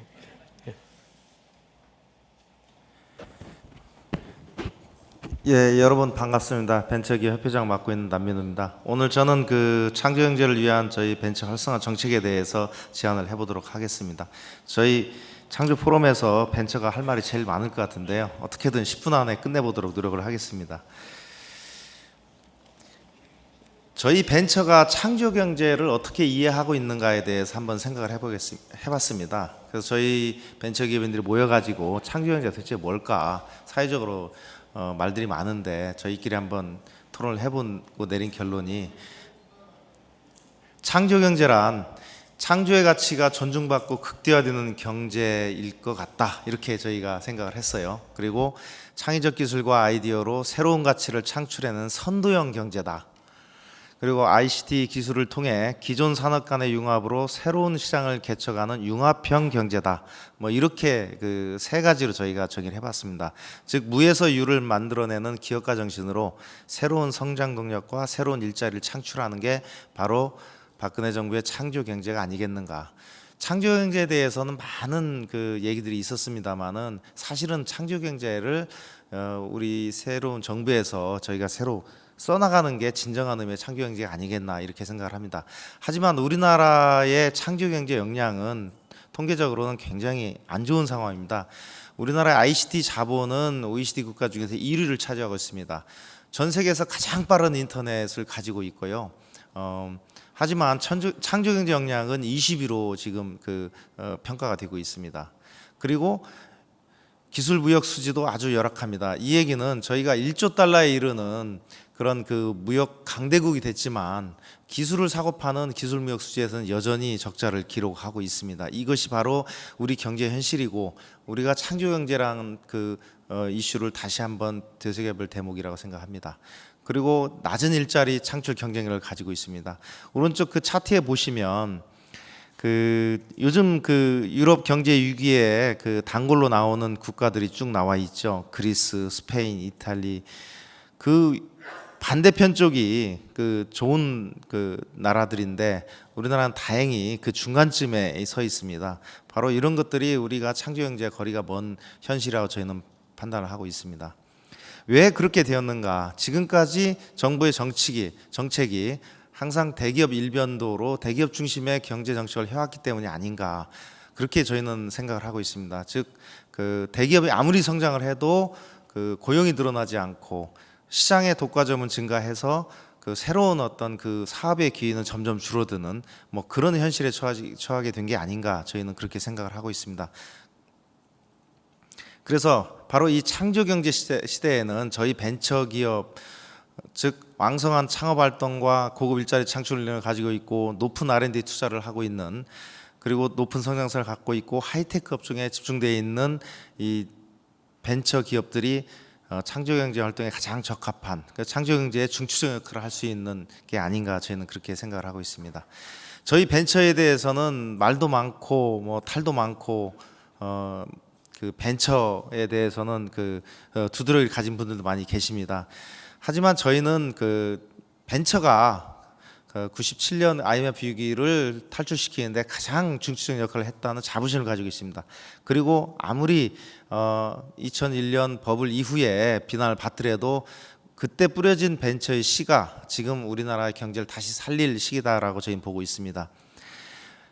벤처기업협회는 95년도에 만들어졌습니다. 그리고 코스닥 시장을 개설하는 것을 저희가 제안을 했고, 벤처기업 특별조치법을 만들어서 벤처 압축 성장의 길을 정부한테 특단의 조치를 요구했었습니다. 그게 바로 DJ 정부 시절의 얘기였는데요. 많은 분들이 이런 그 벤처에 대해서 2001년 이후에 거품 분기 이후에 저희 벤처 실현기를 맞게 됐는데요. 혹시 그렇게 생각하신 분도 계신 것 같아요. 그때 지금은 야당인 DJ 정부 시절의 벤처 작품이 그게 아니냐. 그러다 보니 정치적인 어떤 입장을 갖다 보면은 벤처에 대해서 네거티브한 분들 많이 있으신 것 같은데, 그 사실은 이 벤처 기업에 대한 모든 아이디어는 YS 정부, 현재 여권인 그 뿌리가 같은 YS 정부에 사실 다 기한이 된 겁니다. 그 시절에 다 만들어졌고 그 추진이 된 건데, 그걸 제대로 이렇게 그 국민경제 활용을 한 거는 DJ 정부 시절이었습니다. 그래서 이 사실만큼은 꼭 지금 그 새누리당 여권분들한테, 현 정부의 그 여권분들한테 저희가 말씀드리고 싶은 사실입니다. 물론 지금 뭐 하는 얘기들은, 지금 야권에 있는 분들은 야권이 주장하던 거를 왜 지금 여권이 다 하고 있느냐, 서로 이렇게 융합이 돼가고 있는 것 같습니다. 그래서 벤처는 저희는 여도 없고 야도 없다, 이런 말씀을 드리고 싶은 겁니다. 저희 벤처 그 기업 수의 추이를 보면 피크에 이르렀던 2000년에 2001년에 11,000개까지 갔었습니다. 그러다가 벤처 그 거품이 붕괴되면서 7,000개까지 줄어들었다가 지금은 다시 뭐 관제 벤처라는 비난이 있긴 합니다만 28,000개까지 다시 증가를 했습니다. 이 벤처 기업이 우리 경제에서 어느 정도 위치에 있는가, 그거를 저희가 입증을 하기 위해서 2005년도부터 벤처기업 중에 소위 성공한 벤처기업, 매출 1,000억을 돌파한 1,000억 벤처기업이 몇 개나 되는지 중소기업청과 같이 통계를 내보기 시작을 했어요. 그게 2005년도에 68개였습니다. 작년 말부로는 381개로 증가를 했습니다. 이 381개의 중견 벤처의 매출을 다 합쳐놓고 보니까 78조 원에 이르고, 이거는 우리나라 대기업 그룹의 6번째에 해당되는 굉장히 큰 규모입니다. 아마 이런 통계를 보면 많은 분들이 벤처가 그렇게 컸나, 이런 놀라움을 가지게 될 겁니다. 그런데 28,000개 벤처 기업을 전체를 모아놓고 보면은요, 매출이 183조, 그리고 고용 66만 명에 이릅니다. 이거는 우리나라 그 대기업 수위로 보면은 삼성그룹 다음으로 큰 규모입니다. 그만큼 벤처 기업은 높은 성장 속에서 현재 우리나라 경제에 중추적인 역할을 이미 하고 있다라는 말씀을 드리고 싶습니다. 그래서 왜 벤처 기업이 중요한가? 일반 중소기업이나 대기업에 비해서 훨씬 많은 그 일자리 창출 능력을 가지고 있고요. 그다음에 기술 중심의 기업들입니다. 어떤 통계를 보더라도 기존의 그 대기업이나 중소기업보다 저희 벤처 기업들이 아주 우량한 그 숫자를 보여주고 있습니다. 이미 성공한 글로벌 중견 벤처 기업들이 많이 있습니다. 휴맥스, 넥슨, NHN, 아이디스, 굉장히 많은 기업들이 세계적인 글로벌 중견 벤처 기업으로 활동을 하고 있습니다. 그리고 이미 성공한 벤처 창업가들을 많이 배출을 했습니다.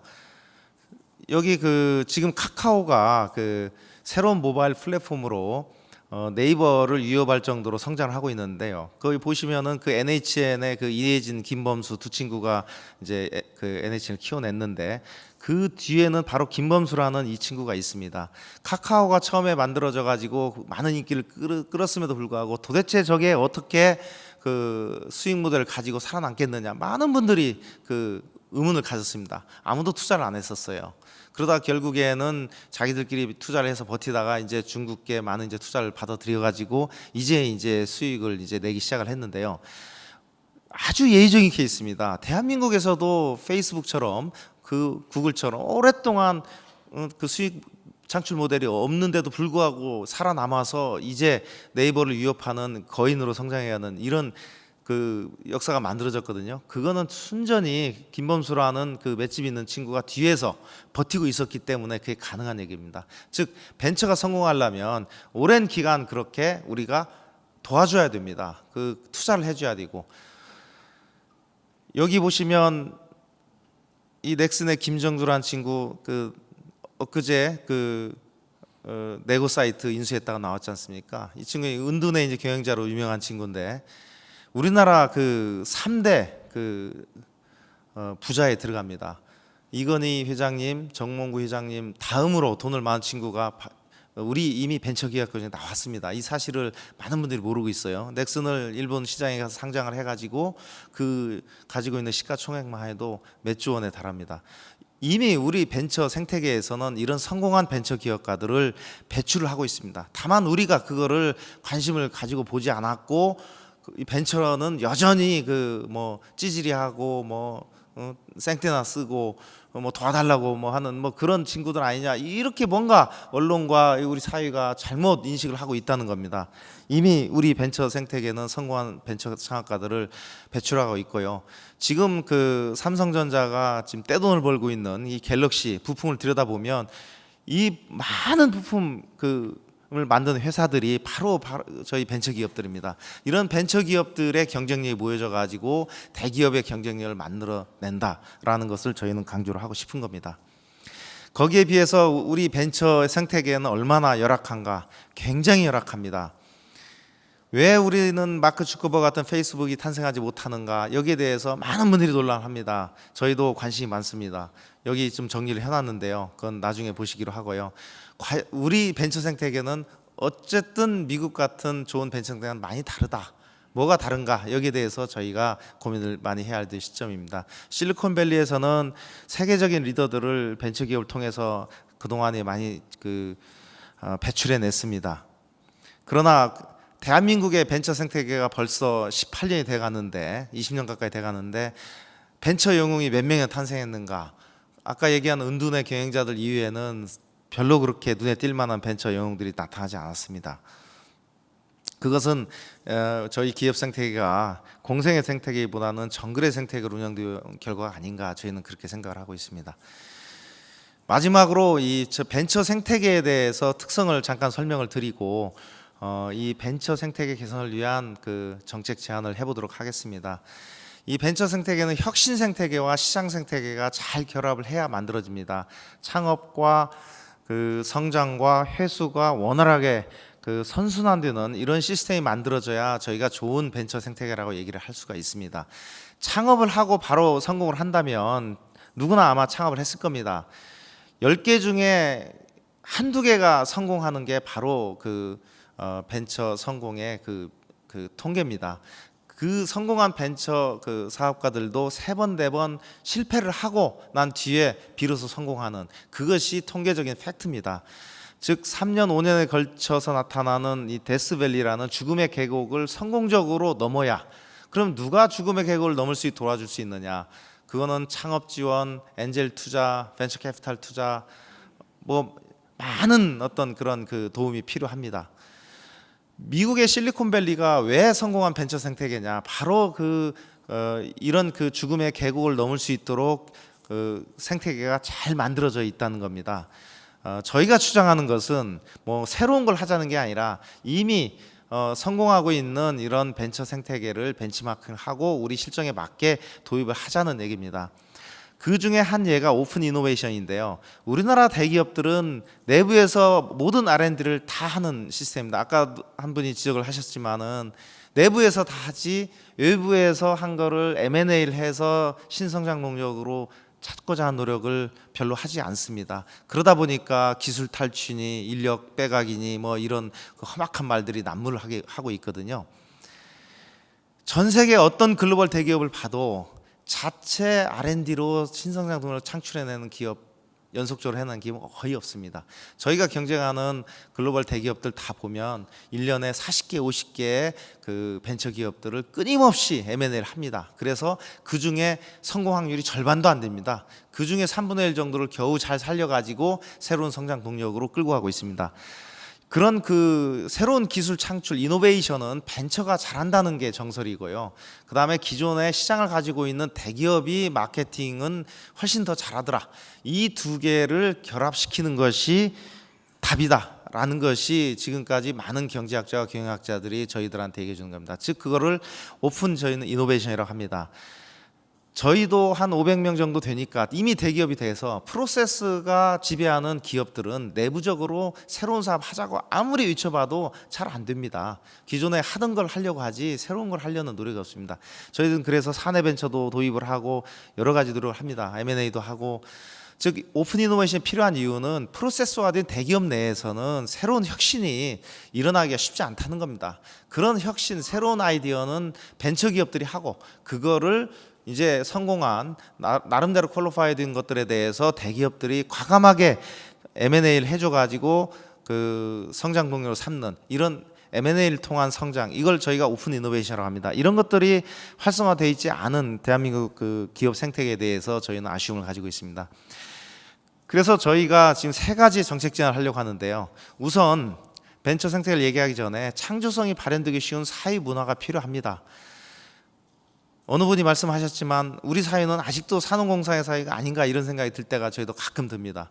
그런 기업가에 대한 인식 제고가 필요합니다. 이런 언론부터 저는 앞장서줘야 됩니다. 성공한 기업가에 대한 인식이 제고되지 않는 한 어떤 사람들이 기업가에 대한 존경심을 가지고 창업을 하겠다라고 나서지는 않을 겁니다. 그리고 저희가 또 심각하게 보고 있는 것은 교육 시스템의 개혁입니다. 창의력을 배양하는 위주로 청소년 시기부터 기업가 정신이 고취되는 교육이 될 필요가 있다고 생각합니다. 우리나라 교육은 유능한 관료와 유능한 취업자를 만들어내는 시스템이지 창업가를 만들어내는 시스템은 아닌 것 같습니다. 미국의 사례를 보면 뱁슨 칼리지라고 창업을 처음부터 끝까지 꿈꾸는 대학교도 있습니다. 그런 대학이 왜 우리나라에는 없을까? 저희는 그런 것들이 아쉬움이 있습니다. 그리고 상생 협력의 문화가 구축이 되어야 한다고 생각합니다. 지금 갑을 논쟁이 한참입니다. 우리나라 시장은 자유시장이라는 그 명목 하에 사실은 힘의 논리가 저희는 판을 치고 있다고 생각합니다. 그런 그 힘의 논리에 기반한 갑을 문화가 상호 존중의 파트너십으로 승화될 필요가 있다라고 저희는 생각을 합니다. 그랬을 때만이 이런 창조성이 발현되기 쉬운 사회 문화가 만들어진다고 저희는 보고 있습니다. 그리고 두 번째로는 창조성이 발현되기 쉬운 경제 구조가 필요하다고 보고 있습니다. 혁신 제품들에 대해서 시장 창출을 아까 대기업이 해줘야 한다고 생각했습니다. 당연히 대기업이 M&A를 통해서 하든 그거를 대신 해주든 해줘야 된다고 보고요. 저희는 정부가 또 이 부분에 있어서 정부 조달 시장을 통해서 해줘야 할 부분이 많이 있다고 생각을 합니다. 그리고 기업 성장의 사다리가 구축이 되어야 한다고 생각합니다. 현재 성공한 모든 대기업들도 처음에는 벤처 기업으로 출발을 했습니다. 사실 그 이병철 회장님이나 그 정주영 회장님이 저희는 진정한 벤처 1세대라고 생각을 합니다. 그런 벤처 기업가들이 끊임없이 창출되는 그런 그 기업 생태계가 저희는 만들어져야 한다고 생각합니다. 그리고 무엇보다도 공정거래의 질서가 확립되어야 합니다. 지금과 같은 불공정 거래 관행 속에서는 새로운 벤처 기업들이 대기업으로 성장하거나 중견기업으로 성장하는 데는 한계가 있다고 저희는 판단을 하고 있습니다. 마지막으로 창조성이 발현되기 쉬운 벤처 생태계가 필요합니다. 한 달 전에 저희 정부에서 발표를 했습니다만은 저희는 100% 만족하고 있는 건 아닙니다. 그 초점은 창업 투자가 활성화되어야 되는데 기업가형, 무엇보다도 생계형 기업이 아니라 기업가형 창업이 저희는 많아져야 한다고 생각을 하고 있습니다. 그러기 위해서는 그 실패자를 신용 불량자로 만드는 융자나 보증 중심이 아니라 투자 중심의 창업으로 전환되어야 됩니다. 그러기 위해서는 엔젤 투자가 극대화되어야 한다고 저희는 생각하고 있습니다. 두 번째는 회수 시장이 활성화되어야 됩니다. 우리나라는 기형적으로 M&A 시장이 발달되지 않아 있습니다. 사실은 미국 같은 사례를 보면 IPO 나스닥 시장보다도 M&A 시장이 훨씬 큽니다. 저희 대기업들이 역할을 못 해주고 있다는 겁니다. 성공한 중견 대기업, 중견 벤처도 여기 적극적으로 참여할 필요가 있고요. 기존의 대기업들도 이제는 성장 가능성 있는 벤처 기업들을 적극적으로 M&A를 해서 같이 벤처 생태계에 대기업이 적극적으로 참여를 해서 돌아가야 한다고 저는 생각을 하고 있습니다. 십몇 년 걸리는 그 상장 때까지 초기 그 엔젤 투자나 벤처 투자가들이 기다릴 수가 없습니다. 몇 년에 걸쳐 가지고 투자 유수를 할 수 있도록 M&A 시장이 활성화가 되어야 됩니다. 이런 얘기들을 대기업분들하고 상의를 해보니까 자기들 다 안다고 그럽니다. 다만 우리 사회의 인식이 아직도 대기업이 벤처기업을 M&A 하면 대기업을 잡아먹었다는 어떤 잘못된 인식을 갖고 있다는 겁니다. 이런 노력들을 저희가 사실 해야 됩니다. 대기업이 벤처기업을 사는 거는 잡아먹은 게 아니고요. 그 벤처기업에 투자를 해서 그 벤처기업을 대기업으로 키워주는 겁니다. 그런 어떤 그 사회 인식의 전환이 저희는 필요하다고 생각을 합니다. 그리고 무엇보다도 재기 시스템이 구축이 돼야 됩니다. 성실한 실패에 대해서 어떤 실패에 대해서도 저희는 관용을 베풀어야 되고 그 실패가 자선화될 수 있는 사회를 만들어야 됩니다. 그러기 위해서는 더더욱이나 투자 중심의 벤처 창업이 돼야 되고 이 문제가 해결되지 않으면 우수한 대학생들이 창업에 선뜻 나서기 쉽지 않습니다. 이런 것들이 지금 저희 기생세대가 우리 젊은이들한테 해줘야 될 노력이라고 저희는 생각을 하고 있습니다. 경청해 주셔서 감사합니다. 네, 고맙습니다.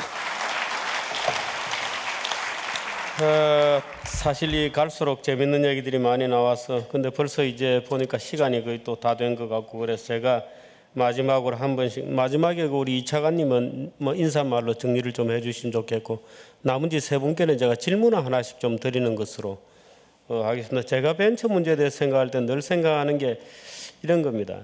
첫째, 거품을 왜 두려워하는가? 우리는 다 거품에 대해서 싫어하거든요. 근데 과연 벤처 육성에 거품의 역사적 기능은 없는 것인가? 거품을 우리가 두려워해야 하는 것인가 하는 이제 질문이 아마 제가 볼 때는 본질적인 질문이고, 그 다음 질문이 대기업과 중소기업 또는 대기업과 벤처 사이에 벤처의 관계는 모순이나 또는 적대적인 관계인가 하는 것도 늘 사실은 질문 중에 하나입니다. 임 총장님께는 특히 최근에 아까 최근 고민이 뭔지를 좀 물어달라 이렇게 주문까지 하셨기 때문에 제가 여쭤보지 않을 수 없고요. 우선 저 회장님께 벤처 육성이 과거에 거품이 생겼다 꺼진 후유증이라달까 그 트라우마가 아직 남아 있잖아요. 근데 사실은 어떻게 보면 또 뭐 우리 역사상 18세기, 19세기, 20세기 산업 중에 거품 없이 또 성장한 산업도 없단 말이죠. 이 문제에 대해서 좀 어떻게 설명해 주실 뭐 방법이 있습니까?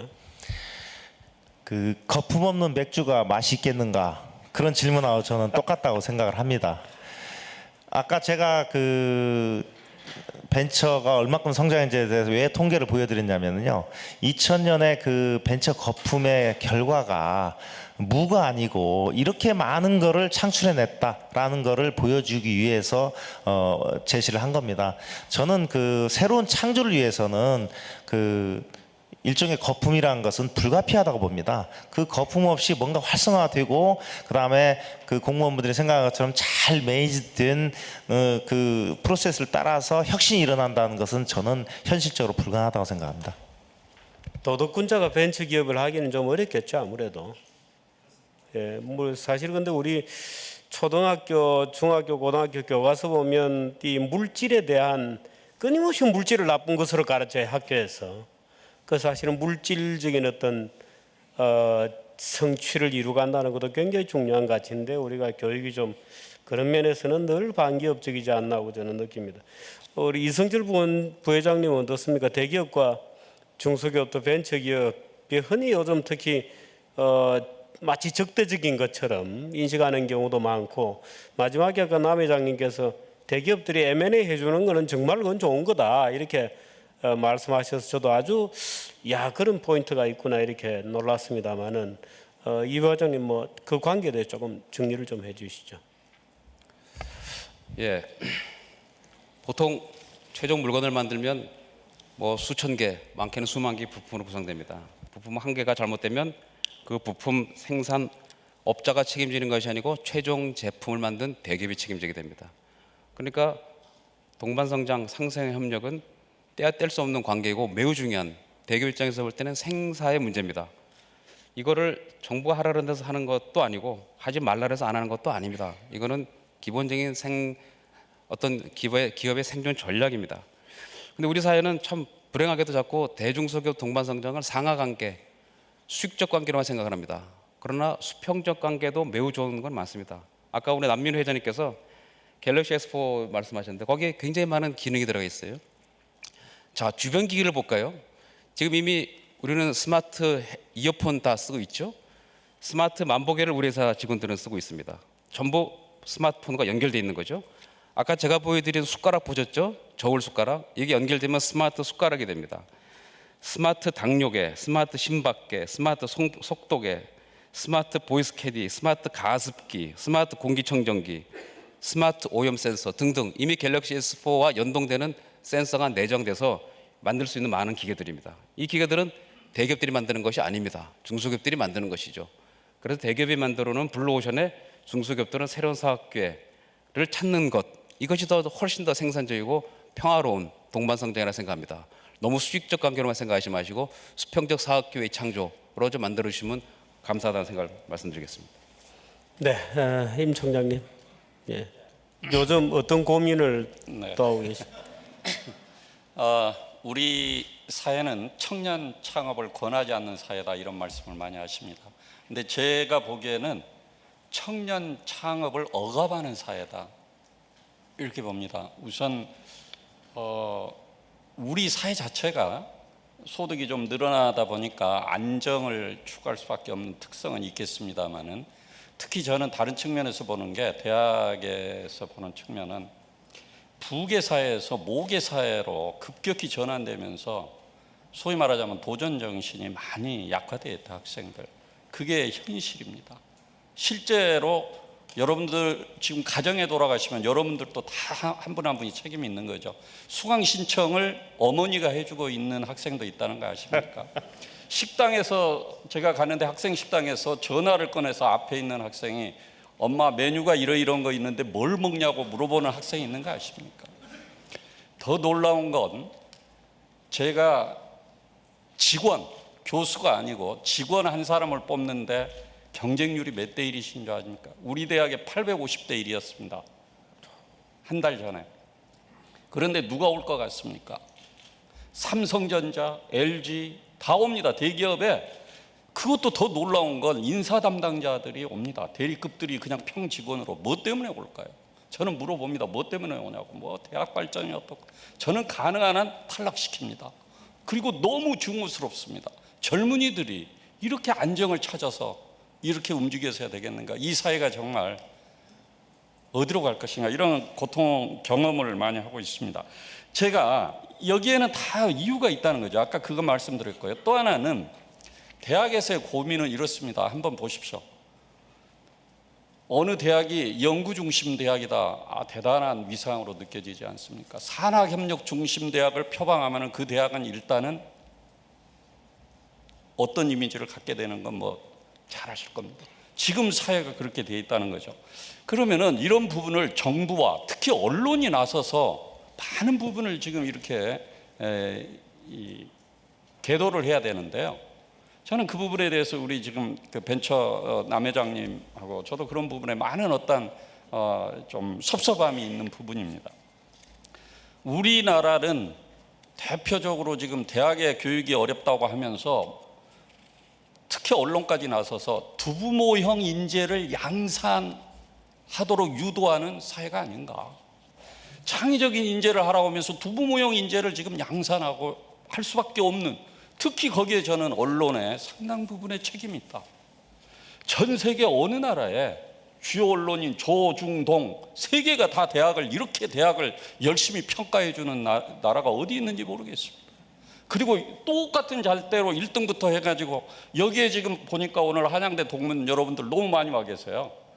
역시 벤처 이쪽은 서울대 동문도 있는 것 같습니다. 예. 그런데 이 평가 지표 결과가 언론에 보도되고 나면 엄청난 고통을 느낍니다. 불면증이 올 정도예요. 왜 그럴까요?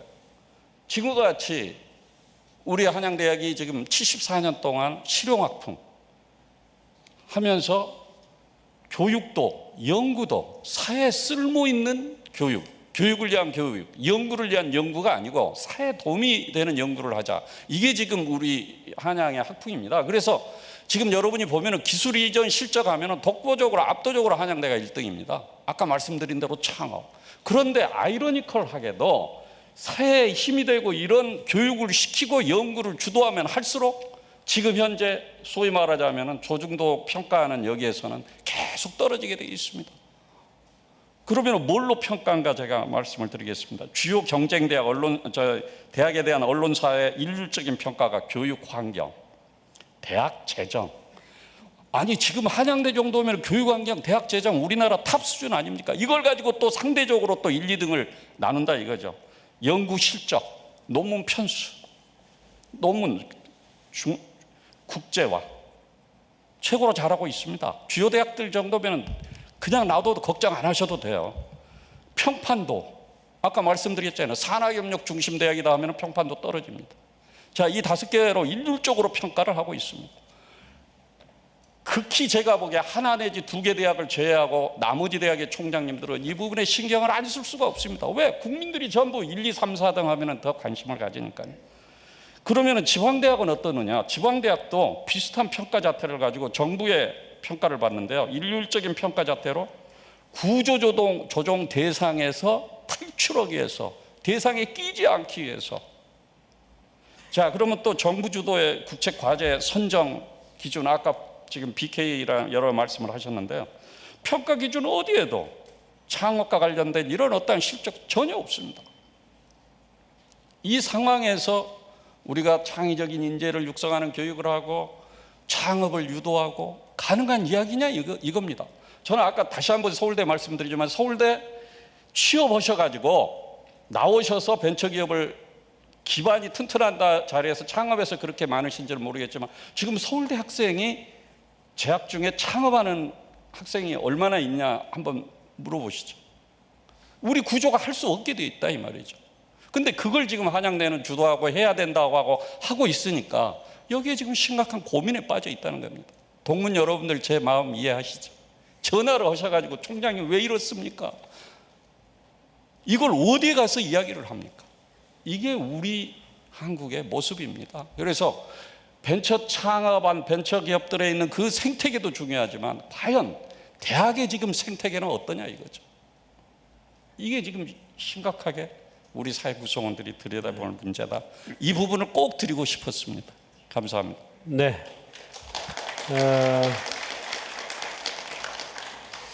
아마 BK 대학 평가 이런 것과 관련된 여러 가지 말씀 주셨는데 그것은 언론의 문제이기도 하고 동시에 또 정부에 던지는 여러 가지 문제이기도 할 겁니다. 우리 이상목 차관님은 또 점심 식사가 끝나고 나면 또 세션을 맡아서 쭉 이제 여러 가지 심도 있는 또 발표를 하셔야 되기로 되어 있습니다. 오전 세션은 대개 이것으로 정리를 하겠습니다만 사실 우리가 할 얘기는 너무나 많고 또 사실 또 구체적으로 들어가 보면 또 논쟁거리도 사실은 굉장히 많습니다. 또 논쟁이 좀 생략된 부분이 있어서 저로서는 조금 아쉽기는 합니다만은 우리 이 차관님께서 오전 세션을 일단 좀 마감하는 말씀을 간략하게 좀 해주시죠. 예. 12시가 넘어서 그냥 끝내실 줄 알았는데 그 창조 경제를 설명하라 그러면 제가 참 말이 막힙니다. 근데 경제를 설명하면은 그것도 쉬운 일이 아닌데 이제 앞에 창조 경제를 붙여놓고 설명하려면 굉장히 어렵고 또 막 설명을 하다 보면 야 됐다 그만해라 무슨 말인지 더 모르겠다 그러거든요. 그래서 제가 한번 고민을 많이 했어요. 어디서 이제 신문에 나온 것도 좀 보고 3가지가 다른 것 같아요. 우선 발상의 전환, 그러니까 우리가 현재 우리 경제를 끌어왔던 정책의 연장선상에서는 창조 경제가 이루어질 수 없다. 그러니까 생각을 바꾸고 하여간 그 정책의 패러다임을 확 바꿔야 된다. 두 번째가 공급자적 입장에서가 아니고, 그러니까 정책을 공급하는 정부나 금융기관이나 어쨌든 이런 정책의 공급자적 입장에서가 아니고 국민의 입장에서 또 산업 현장, 벤처기업, 중소기업 또 대기업도 상생하려면 같이 이런 현장의 목소리를 그 입장에서 우리가 정책을 해야 되겠다. 마지막에 이제는 국민 모두가 참여하는, 아까 말씀하셨지만은 우리 주부들도 그다음에 우리 학부모가 우리 학생들한테 야, 이 창업이 한번 해볼 만한 거다 하는 그런 그 마음이 들 수 있도록 우리 사회 전체가 바뀌어야 된다. 이런 차원에서 세 가지가 다르다 말씀드리겠습니다. 네, 얘기를 아주 재밌는 얘기를 많이 들었고 우리 이 차관님, 임 총장님, 이성철 부회장님, 남민우 회장님 네 분께서 오전 세션에 아주 재밌는 얘기를 많이 들려주셨습니다. 내일 아침 신문에 저희들이 보도하면서 아주 자세한 내용들이 잘 보도가 될 수 있도록 하겠고, 또 저는 또 신문사의 간부로서 지금 말씀하신 내용들이 저희 신문 제작하는데도 늘 피드백이 되어서 좋은 그 한국경제신문다운 기사를 많이 생산할 수 있도록 노력할 것을 약속드립니다. 점심 식사를 맛있게 하시고 1시에 여기로 다시 모여주시면 고맙겠습니다. 감사합니다.